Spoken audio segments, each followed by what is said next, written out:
आज का हमारा टॉपिक है साइबर स्लेवरी। इसको मॉडर्न स्लेवरी भी कहा जाता है। क्या ये होता है? और हजारों लाखों लोग जो हैं वो स्कैमिंग कंपाउंड्स में रहते हैं। तो हर एक चीज हम लोग देखेंगे और सरकार इसके लिए क्या कर रही है उसके बारे में भी बात करेंगे। तो सबसे पहले आप रिसेंटली न्यूज में ये चीजें देखते रहते होंगे, कभी सरकार जो है कुछ लोगों को बचा कर लेकर आती है, कुछ इस तरीके से जो मदर्स हैं वो फाइल कर रही हैं केसेस कि हमारे जो बच्चे हैं उनको किसी नौकरी के झांसे में लाकर कि आपको एक अच्छी वेल पेइंग नौकरी जो है वो दी जाएगी।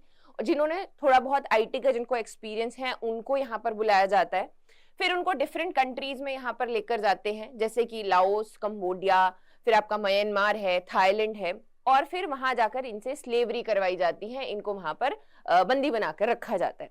अब इसी को हम लोग साइबर स्लेवरी बोलते हैं कि ऐसे बड़े बड़े कॉम्प्लेक्सेस में ऐसे 800,000 लोगों को रखा जाएगा जिनको अगेन एक्सप्लॉइट किया जाएगा, 18-18 घंटे इनसे काम करवाया जाएगा, और जो काम करवाए जाएंगे वो भी इलीगल है।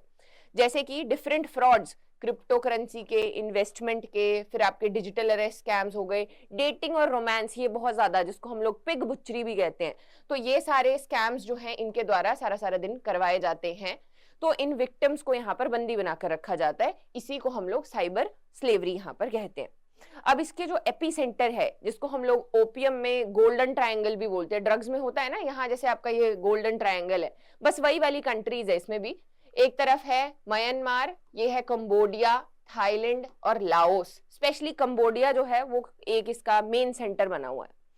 अब यहाँ पर ह्यूमन ट्रैफिकिंग है या फिर टॉर्चर एंड स्लेवरी, वो सब कुछ यहाँ पर होता है। बिल्कुल जैसे ह्यूमन ट्रैफिकिंग तो अपने आप ही होगी ना, जब लोगों को झूठ बोल के लाए, जैसे ही वहां पर वो आए उनके पासपोर्ट्स ले लिए गए, उनसे जो भी इंपॉर्टेंट डॉक्यूमेंट्स है वो छीन लिए गए, अगर कोई ज्यादा बोलेगा तो उसको मारा पीटा जाएगा। ये देखो मैं आपको दिखाती हूँ, ये एक थाई की लीसा है जिन्होंने कहा है कि जब मैंने भागने की कोशिश की तो मुझे बहुत मारा गया, they beat me until my leg was swollen. दूसरे जो यहाँ पर एक सर्वाइवर रहे हैं वो कहते हैं कि वहां पर ऐसे प्रिजन जैसा था, हर तरफ कैमरास लगे हुए थे और बाहर जो है वो नहीं जा सकते थे। कुछ जो है I was sold for USD 3000। तो आप समझ सकते हैं कि किस तरीके के हालात से ह्यूमन ट्रैफिकिंग जो है वो की जाती है। वहां पर पहुंचते ही ये साइबर क्राइम की ट्रैफिकिंग में इन्वॉल्व हो जाता है। अगर लोग हैं ज्यादा रिटेलिएट करते हैं तो इनको मार के इनके जो ऑर्गन्स हैं उनको ब्लैक मार्केट में भी बेच दिया जाता है। उनके लिए जो ह्यूमन लाइफ है उसका कुछ इतना सा मोल है कि इतना सा है। अब यहाँ पर जो हम इंडिया के केसेस देखे हमने, उसमें तो बहुत सारे ऐसे भी हैं जो उनके पेरेंट्स को कॉल करते हैं और बोलते हैं कि हमें पैसे रैंसम बेसिकली मांगते हैं। उल्टा भी होता है, उनको वो बोलते हैं कि हम तुम्हारे घर वालों को मार देंगे अगर तुम लोगों ने यहाँ पे हमारे साथ में कोऑपरेट नहीं किया तो इस तरीके से जो कंबोडिया है या आपके जो आसपास की कंट्रीज हैं, यहाँ पे ऑल ओवर साउथ एशिया, ऐसा नहीं कि यहीं से आसपास के जो आइलैंड्स हैं, इंडिया से बहुत लोगों को ऐसे बेवकूफ बनाया जाता है। इनफैक्ट जो चाइना है, चाइना के 8,000-9,000 लोग जो है अभी एक एक बैच में ये लोग जो है उनको वहां पर लेकर जाते हैं। अब ये आपस में भी मूव करते रहते हैं, ये जो कंबोडिया, लाओस है, म्यांमार है, इनमें आपस में ये सारा जो सर्किट है ये घूमता रहता है, सारे ये जो शिपमेंट्स जिनको बोला जाता है घूमता रहता है। अब सवाल ये भी आता है कि वाई कंबोडिया। कंबोडिया जो है, अगर हम लोग इसकी इंटरनेशनल करप्शन परसेप्शन इंडेक्स की बात करें तो ये साउथ ईस्ट एशिया की तीसरे सबसे करप्ट कंट्रीज में आती हैं, जहां पर जीरो ट्रांसपेरेंसी है। पहले नंबर पर आता है आपका नॉर्थ कोरिया, दूसरे पर है अफगानिस्तान और तीसरे पर कंबोडिया। इनकी जो पॉलिटिकल फैमिलीज हैं, आर्मीज हैं, वो भी समहाउ इनके साथ, ये जो आपके बड़े नेक्सस बने हुए हैं इनके साथ में इन्वॉल्व हैं, किसी ना किसी तरीके से इनका कोई शेयर है या किसी ना किसी तरीके से इन्वॉल्व है कि ये भी इसमें इंटरवीन नहीं करते हैं। अब देखो ना, ये इतना बड़ा यहाँ पर कॉम्प्लेक्स बना हुआ है, ये इसमें सारे के सारे ऐसे लोग हैं जिनसे 18-18 घंटे काम करवाया जाएगा, उनसे यही साइबर फ्रॉड जो है वो करवाए जाएंगे all over the world, not just like किसी एक जगह पे, ऑल ओवर दी वर्ल्ड। तो इस तरीके की बीच बीच में, जैसे अप्रैल में इन्होंने हंड्रेड्स ऑफ इंडियन रेस्क्यू किए थे, और बहुत सारे लोग जो हैं वो रेस्क्यू हो जाते हैं, बहुत सारे नहीं भी हो पाते हैं, बहुत सारे लोग अपनी जान वहीं पे दे देते हैं, या क्योंकि हार्श कंडीशंस होती है, ब्रूटैलिटी होती है, मारा पीटा जाता है। तो इस तरीके से जो है ये हमारा क्या है, कंबोडिया में इस तरीके के सेंटर्स देखने को मिलते हैं। सबसे पहला जो रहता है वो तो ल्यूक्रेटिव जॉब ऑफर्स ही रहते हैं कि बहुत ही अच्छी जॉब आपको दी जाएगी। यहाँ पे अगर आप जो है 1500 रुपए कमा रहे हैं, वहां पे 1 घंटे में आप 3000 रुपए जो है वो कमाएंगे। बट वही अगेन, जैसे वहां पर जाते हैं, उनके जो भी डॉक्यूमेंट्स हैं, पासपोर्ट्स हैं, वो उनसे छीन लिए जाते हैं। कोई ज्यादा बोलता है तो उसको बहुत मारा जाता है। यहाँ पर टेक्नोलॉजी का बहुत बड़ा रोल है, क्योंकि डेफिनेटली पॉपुलेशन इतनी ज्यादा बढ़ गई है कि जॉब अपॉर्चुनिटीज लोग देखते हैं। तो इन्होंने प्रॉपर चैनल किया हुआ है। इल्यूजन्स जो हैं वो डिफरेंट बनाए हुए हैं, जैसे कि इंटरव्यूज भी आपके साथ में हो सकते हैं। यहाँ पर इन्होंने वेबसाइट्स प्रॉपर बना के रखी हैं, फॉर्म्स भरे जाएंगे, जो थोड़ी बहुत फीस है वो यहाँ पर भरी जाएगी। तो बहुत बार जो दिल्ली पुलिस है उन्होंने भी यहाँ पर ऐसे कम्युनिकेशन जो चैनल्स पकड़े थे, रैकेट्स पकड़े थे।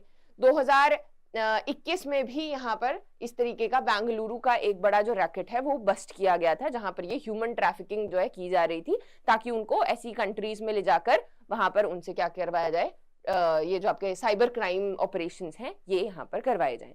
तो यहाँ पर इंटरनेट का बहुत बड़ा रोल है, क्योंकि इन्होंने जॉब पोर्टल्स बना के रखे हैं, वेबसाइट्स बना के रखी हैं, लोगों के लिए ऐसे अच्छे ऑफर लगा के रखे हैं कि उनको लगता है ये जो इल्यूजन्स बनाए हुए हैं ये आपके डिजिटल लेवल पे ही हैं, वहीं से लोग आगे बढ़ते हैं और फिर आगे जाते हैं। सरकारें क्या करती हैं यहाँ पर और क्या कर सकती हैं? तो पहले तो देखो, कंट्रीज तो ये सारी थोड़ी अनस्टेबल ही हैं अगर हम इंटरनेशनल रिलेशन के हिसाब से देखें, लेकिन फिर भी ऐसे कुछ अग्रीमेंट्स जो है मे बी अगर फ्यूचर में कहीं स्कोप रहता है तो कंबोडिया के साथ किए जाने चाहिए। कैपेसिटी बिल्डिंग सबसे पहली चीज जो यहाँ पर होगी ना, देखो वो अवेयरनेस ही होगी कि लोगों को पता हो कि ऐसी कंट्रीज में नहीं जाना है। अगर आपको किसी भी अनसेफ तरीके से ट्रैवल करवाया जा रहा है वो नहीं करना है। इसके लिए जो पब्लिक अवेयरनेस है वो लाने का कार्यभार जो है वो सरकार के ऊपर जाता है। जो भी डिफरेंट आपकी इस तरीके की, जैसे 2023 में cyber crime investigation and intelligence summit की गई थी, ऐसे बड़े इवेंट्स हों ताकि लोगों को इसके बारे में और पता चले। विक्टिम असिस्टेंट, बहुत सारे लोग जो है वहां से आ जाते हैं, बहुत सारे नहीं आ पाते, गलत बोला मैंने, जितने भी आते हैं लेकिन वो बहुत ज्यादा सिवियर ऐसे डिप्रेशन में होते हैं, उन्होंने बहुत हार्श कंडीशंस देखी होती है, पीटीएसडी में होते हैं, सुसाइडल होते हैं। तो उनको रिहैबिलिटेट करने के लिए भी यहाँ पर जो आपकी कंडीशंस हैं, असिस्टेंस हैं, वो सरकार को देनी पड़ेंगी। लेजिस्लेटिव मेजर्स, जैसे कि हमने already trafficking of persons prevention protection and rehabilitation act है 2018 का, जिसमें किस तरीके से ये जो ऑफेंडर्स हैं उनको प्रोसिक्यूट किया जाए और विक्टिम को यहाँ पर जो आपकी प्रोटेक्शन है वो दी जाए। तो इस तरीके के कुछ प्रावधान हैं जो कि दिए गए हैं। तो जो सबसे ज्यादा इंपॉर्टेंट है that is to stay alert, कि अगर आप नौकरी ढूंढ भी रहे हैं तो ये चीज समझनी है कि आजकल एक वेबसाइट बनाना जो है वो बहुत कोई मुश्किल काम नहीं है। बहुत इजीली एक वेबसाइट बनाई जा सकती है, ऐसे एक छोटा सा फॉर्म उसमें लगाया जा सकता है, तो वो क्रेडिबिलिटी नहीं होती है। ऑफिशियली चेक करने का मतलब है कि पहले आप किन्हीं लोगों से, जबकि इसमें लोग भी होते हैं नेटवर्क में, बट अगेन अगर आप जॉब ढूंढ रहे हैं तो बी अलर्ट, लोगों के साथ में बात करनी है, वेरीफाई करना है उसको, अपने जो भी डॉक्यूमेंट्स है वो इजीली प्रोवाइड नहीं करने हैं, रियलिस्टिक ऑफर्स सोचने हैं, अनरियलिस्टिक कि हम आपको जो है, आप आओगे कुछ ज्यादा काम करने की जरूरत नहीं, आपको लाखों रुपए दिए जाएंगे, तो ये अनरियलिस्टिक है, ऐसा नहीं होता है। लोगों के एम्बिशंस के ऊपर ये प्राय कर रहे हैं basically. So it's very important that you stay alert, you verify every job जिसमें भी आप मूव करना चाहते हो, और अगर अनसेफ ट्रैवल है बैक आउट इमीडिएटली, और जो भी सस्पेक्टेड आपकी ट्रैफिकिंग है उसको रिपोर्ट भी करना है।